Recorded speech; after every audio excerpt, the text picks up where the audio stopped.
முக்கியமான செய்தி எது அப்படின்னு பார்த்தீங்கன்னா, ஸ்ரீபெரும்புதூர் அரசு மருத்துவமனையில் மருத்துவ உதவியாளர் ஒருவர் பணியின் போது மது அருந்தும் காணொளி பெரும் அதிர்ச்சி.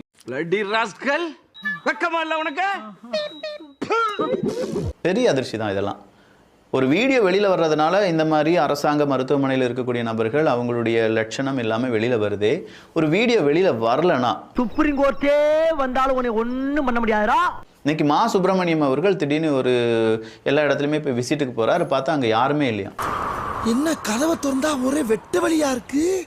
அவர் கூப்பிட்டு கேட்கிறாரு, என்னப்பா வார்டெல்லாம் திறந்துருக்கு, நீங்க யாருமே இல்லையே அப்படின்னு சொல்லி நொட்டுவாங்க. சார் இப்போ வந்துடும் சார், அப்போ வந்துடும் சார் அப்படின்னு சொல்ற மாதிரி எல்லார் மேலேயும் அவர் ரொம்ப கோபமா இருக்கிறாரு. மா சுப்பிரமணியம் அவர்கள் ஏகப்பட்ட விஷயத்தில் பாருங்க நல்லபடியா அவர் வேலையை செய்யறாரு அப்படின்னு சொல்றாங்க. நீ பார்த்த அதன் பிறகுதான் கொஞ்சம் எவிடன்ஸை தூக்கி போடுறாங்க. இல்ல அந்த ஹாஸ்பிட்டலுக்கு நிறைய பேரை இன்னும் அரசு பணி அப்படின்னு சொல்றதுல பணியமர்த்தாமல் இருக்கிறார்கள் அப்படின்னு சொல்ற மாதிரியான விமர்சனங்களையும் அங்கே நாம பார்க்கலாம். வீடியோ வந்ததுனால ஒருத்தர் மாட்டிக்கிட்டார் அப்படின்னா வேற யாருமே கிடையாது, தமிழ்நாட்டில் ஒரு ஹெட் கான்ஸ்டபிள் தான். ஒரு கர்ப்பிணி பெண்ணை அடித்து விட்டார் அப்படிங்கிற அந்த வீடியோ வெளியாகுது.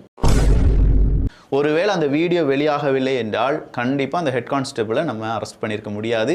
அவருக்கு எதிராக ஒரு எவிடன்ஸும் இல்லாததுனால நாம் அது செய்தியாக வந்திருந்தா கூட என்னை அடிச்சிட்டாங்க அப்படின்னு சொன்னால் கூட அது எப்படிங்க அடிப்பாங்க அப்படின்னு சொல்லி நாமளும் கேள்வி கேட்டிருப்போம். ஒன்று தெரிஞ்சு போச்சுடா, இந்த பிரபஞ்சத்தில் உங்க மத்தியில இந்த உசுரை காப்பாத்துறது ரொம்ப சிரமம்.